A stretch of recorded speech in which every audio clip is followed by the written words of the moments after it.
So for this equation, we're given that f of x equals x to the fourth minus 2x squared plus 3, with the boundaries or endpoints of -2 and 3. And we're asked to find the absolute maximums and minimums. And to do that, we would find the derivative of f of x, which would be f prime x equals 4x cubed minus 4x. And we would simplify that by pulling the 4x out. So it would be f prime x equals 4x times x squared minus 1. And we could go even further and say that f prime x equals 4x times x minus 1 times x plus 1. And then we would find our critical numbers using that by setting the f prime x to 0.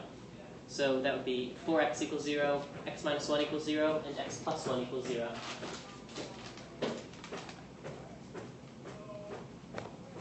And then that would say that x equals 0, x equals 1, and x equals -1. Then we would set up a little chart type thing showing that so we could find our absolute maxes and mins. And we would find our maxes and mins by plugging both the critical points and the endpoints into the original equation.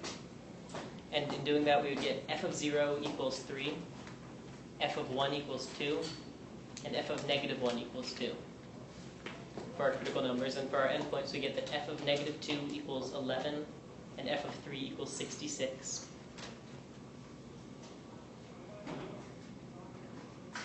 And so we look at those points at our chart and we find the maximums by seeing the biggest number, which occurs at f3. So the absolute maximum is f of 3 equals 66.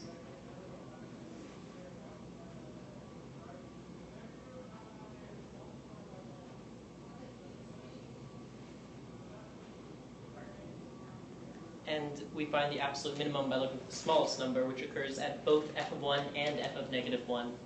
So we would write that the absolute min equals f of positive or -1 equals 2.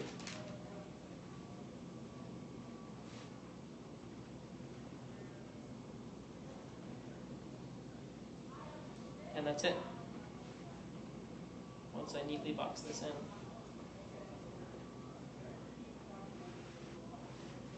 And that is how you draw a box. Stop.